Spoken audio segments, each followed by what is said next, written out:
Today, Monday, January 26, 2009, was the day one, the opening of the Lubanga Trial at the ICC headquarters here in The Hague, the Netherlands. You know, I've been here since last Thursday just to attend this historical trial, this historical moment in the life of justice and human rights. Justice to fight impunity around the world, and especially in the Congo. I was sitting in the public area of the courtroom at the ICC headquarters. I was very close to the sitting area of pleading.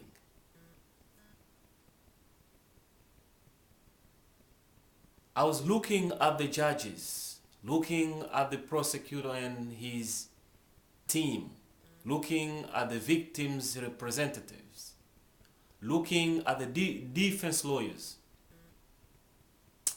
until I see Thomas Lubanga sitting on my far left side behind the defense lawyers. I was looking at him. He seems to be like someone who is ashamed, someone who is concerned, someone who has many things in his mind.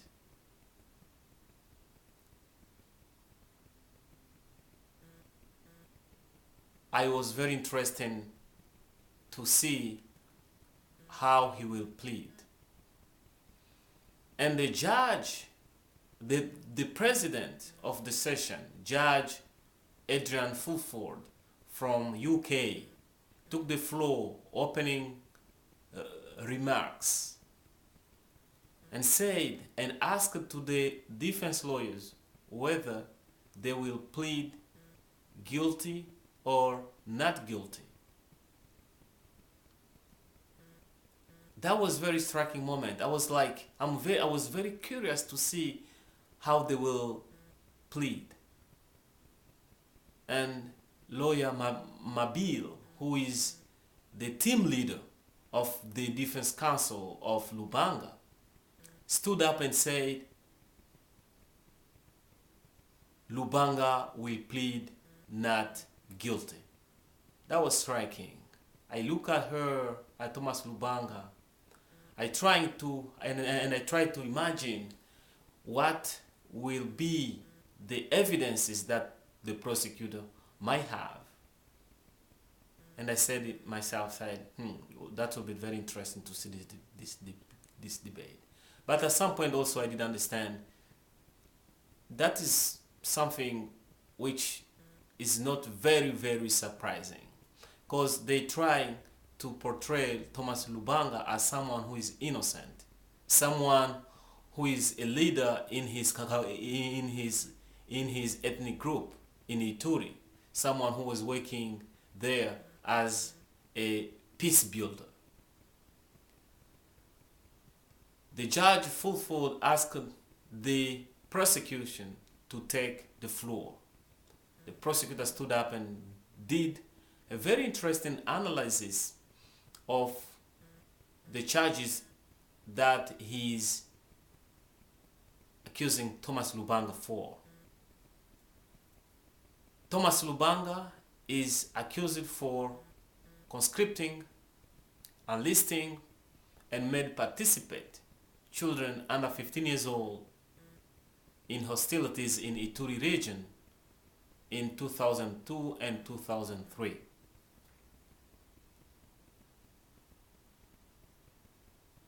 He gave evidences proving that Thomas Lubanga was a leader of his armed group known as FLPC, that's a French acronym, He proved that, that Thomas Lubanga did use children. He conscripted them, he enlisted them, and he made them participate in hostilities. His analysis was supported by 3 clips of videos showing Thomas Lubanga in action. These videos were the direct evidence. It was very interesting to see those videos showing Thomas Lubanga in action. Our video duty to protect that we produced, what I was the director of the of the production, wasn't used in this case because this case is not about at this stage of the prosecution is not about the video that will be used to contextualize. We have used the duty to protect to persuade the ICC to prioritize the use of child soldiers in its investigations, and that has led to the stage we are today.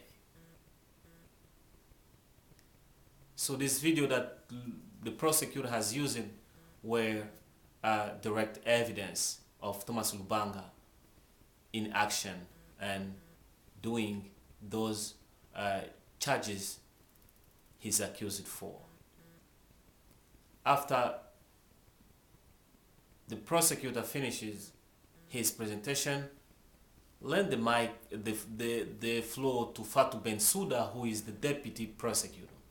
She gave also another very good analysis of the conflict in Ituri, demonstrating that Thomas Lubanga knew that the children he was recruiting were under 15 years of age. He demonstrated that the conflict in Ituri was an international conflict too,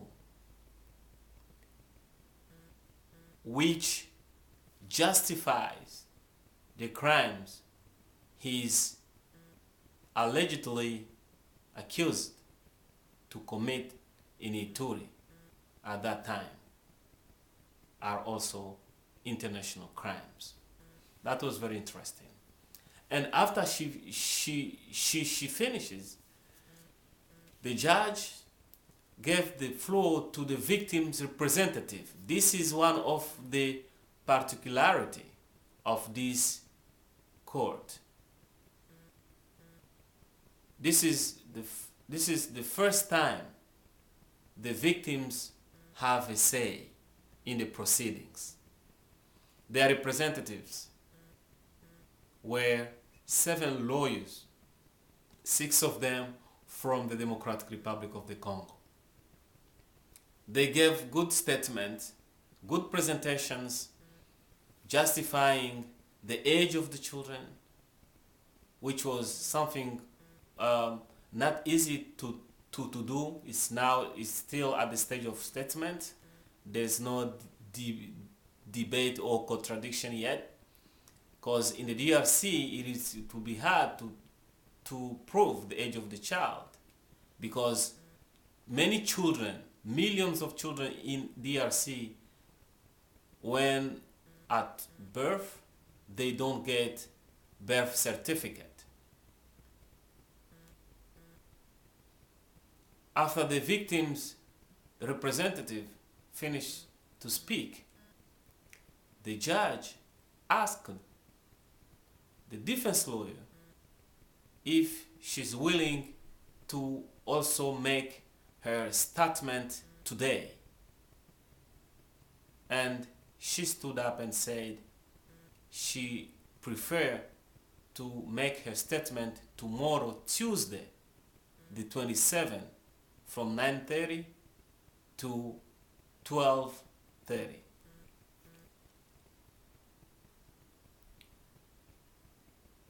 In the prosecutor's analysis, I felt like he missed 2 points many other things in his analysis. As someone who has worked on this issue for almost 10 years, someone who has used video for advocacy and has documented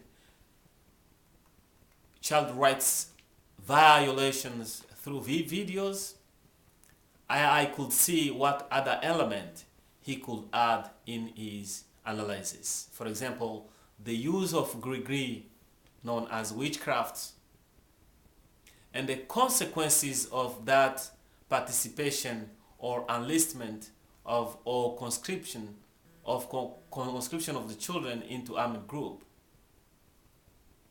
were broader than what he explained. But interestingly, that he brought up another notion which is not very clear in the charges against Thomas Lubanga. The prosecutor brought up the notion of sexual slavery of girls in the military group that Thomas Lubanga was leading. So it will be very interesting to know whether this characterization of sexual slave of girls by Thomas Lubanga is part of the charges or is also another form to justify the active participation of girls in hostilities. So we look forward to it. It was a very good moment for me. I was very glad to have this chance to attend this first day, and I'm also glad that I will be able to attend the next 2 or 3 sessions. And I'm also very glad and very grateful that I'll be able to update you every day as the trial progresses. So stay tuned. Go to the hub and get updated. Go to hub.witness.org to get daily updates of the trial of Thomas Lubanga, because it is the first trial, the first court that is dealing with one of the serious crime in this new era. The use of child soldiers, which is a pure destruction of the children, the destruction of a generation. So go to the hub at hubwitness.org and get updated.